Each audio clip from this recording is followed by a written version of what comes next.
Oke, salam supa nakama semua. Terima kasih sudah hadir di channel YouTube Tonyo ini di video pertama ini. Nah, untuk video pertama aku membuat video tentang teori asal muasal buah iblis, teori yang beberapa waktu lalu aku sampaikan ulang di Facebook. Yang sebenarnya pertama kali ku kemukakan itu di bulan Februari tahun 2014 silam. Tetapi kali ini aku coba buat dalam bentuk video dengan penjelasan yang lebih komprehensif. Teori ini muncul tepat setelah chapter 738 rilis, yaitu pada saat pabrik Smile pertama kali diperlihatkan di Dressrosa. Proses pembuatan buah iblis buatan Smile ternyata sederhana. Cairan SID diintegrasikan ke sebuah ekosistem melalui sungai, kemudian sungai tersebut akan memasuki daratan, diserap pohon apel, dan pohon yang menyerap cairan SID buahnya akan berubah menjadi Smile. Meskipun tidak semuanya. Yes, sesimpel itu. Pabrik Smile ini adalah terarium atau mini ekosistem yang dibuat untuk meniru proses terbentuknya buah iblis yang asli. Ada sungai, tanah, pohon, ditambah elegan sunflower yang digunakan untuk menggantikan peran matahari. Penciptaan buah iblis yang asli tentunya tidak berada dalam kondisi dan lingkungan kecil tertutup seperti ini, tetapi mencakup seluruh samudra di seluruh dunia. Air laut notabene terdiri dari 96,5% H2O atau air dan 2,5%-nya adalah natrium klorida atau garam dapur. Nah, katakanlah selain air dan garam, ada senyawa lain yang ikut tercampur dalam samudra di dunia One Piece. Kita sebut saja itu unsur D, Devil Element. Elemen atau unsur ini pada temperatur ruang biasanya wujudnya cair, seperti air biasa. Unsur D tidak berwarna dan tidak berbau, sangat sukar untuk dibedakan. Bedanya unsur D ini ketika berkumpul dan bersenyawa, katakanlah satu tetes saja, dia akan memiliki keunikan. Dia bisa menyimpan informasi apapun itu. Bayangkan ribuan atau bahkan jutaan tetes unsur D akan terbawa siklus air, dan seperti kita ketahui air ada di setiap sisi kehidupan manusia, di mana-mana dan kemana-mana, menyebar ke seluruh dunia. Dalam perjalanannya mengelilingi dunia, unsur D akan menemui banyak hal. Ketika satu tetes bersentuhan dengan manusia ya, contohnya, informasi mengenai manusia atau hito akan tersimpan di dalam atomnya. Ketika satu tetes unsur D dibawa seorang dokter ya tanpa sengaja ke ruang operasi, informasi mengenai operasi atau OP juga tersimpan dalam atomnya. Atau ketika dia bersentuhan dengan magma, meski sebagian menguap atau musnah, sebagian lainnya bisa menyimpan informasi tentang magma atau magu.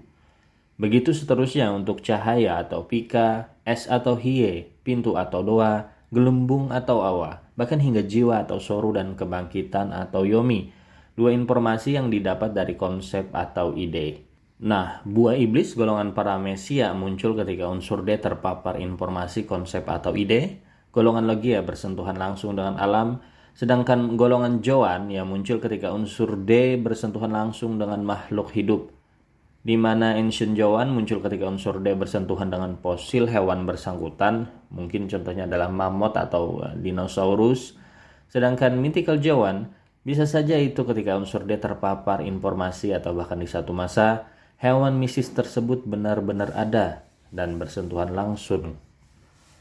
Begitulah unsur D mendapatkan dan menyimpan informasi di masing-masing 3 kategori buah iblis ya.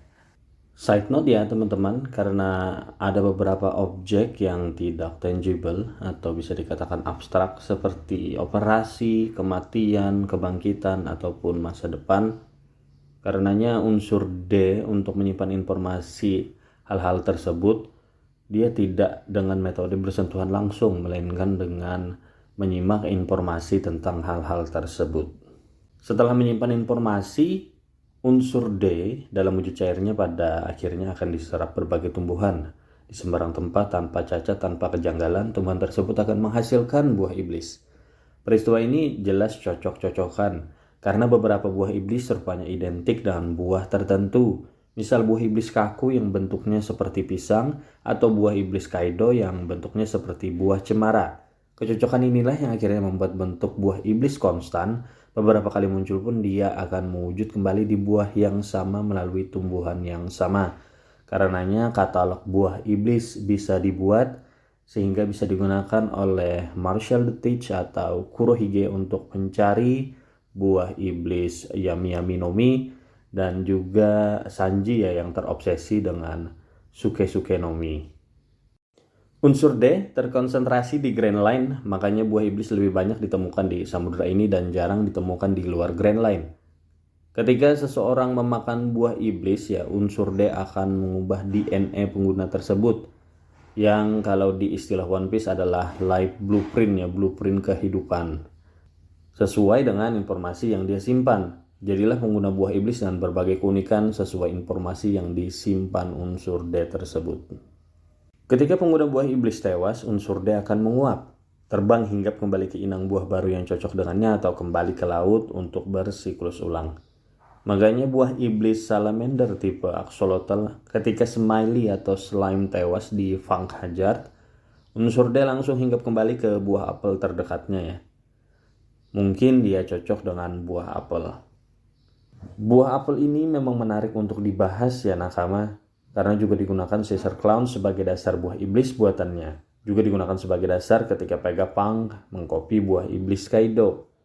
Memang di dunia kita buah apel termasuk sakral, mengingat apel muncul di berbagai kisah-kisah lama, baik dari tentang penciptaan sampai legenda Viking. Kasus lain ketika Portgas di es tewas, unsur D-nya kembali ke laut dan kemudian tumbuh lagi di suatu pulau yang tak jauh dari Marineford dan Dressrosa.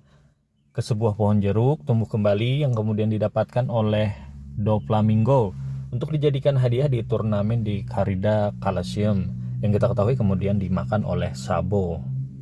Menariknya, Gura-Gura no Mi tepat sebelum unsur D menguap dan meninggalkan tubuh Edward Newgate, Marshall Dietrich atau Kurohige dengan Yami-Yaminya menyerap unsur D tersebut dan sukses mengintegrasikan informasi gempa bersandingan dengan informasi kegelapan yang sudah dia miliki sebelumnya.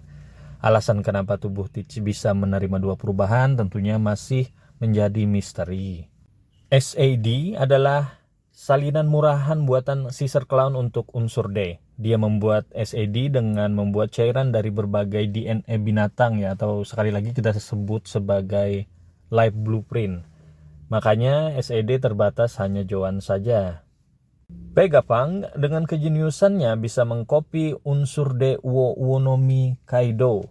Ketika pada satu masa Kaido ditahan, Vegapunk mengambil sampel DNA Kaido, menyalin unsur D tersebut, kemudian dia integrasikan langsung ke buah apel untuk kemudian menciptakan buah iblis buatan yang dimakan oleh Momonosuke. Well, ini kemampuan yang sangat berbahaya tentunya. Vegapunk dengan kejeniusannya pula bisa mengekstrak unsur D langsung dari buah iblis dan menggabungkannya dengan senjata atau benda mati melalui reaksi fusi yang menggabungkan atom.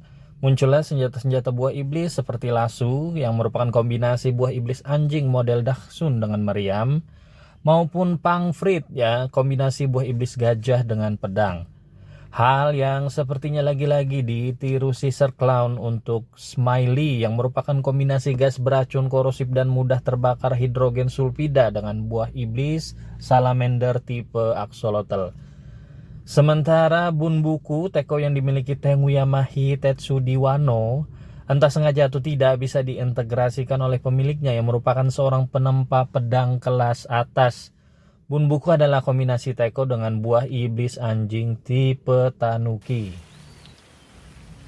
Kenapa buah iblis tidak ada yang sama? Apa unsur D tidak ada yang menyimpan informasi yang sama? Misal beberapa tetes unsur D melihat api secara bersamaan.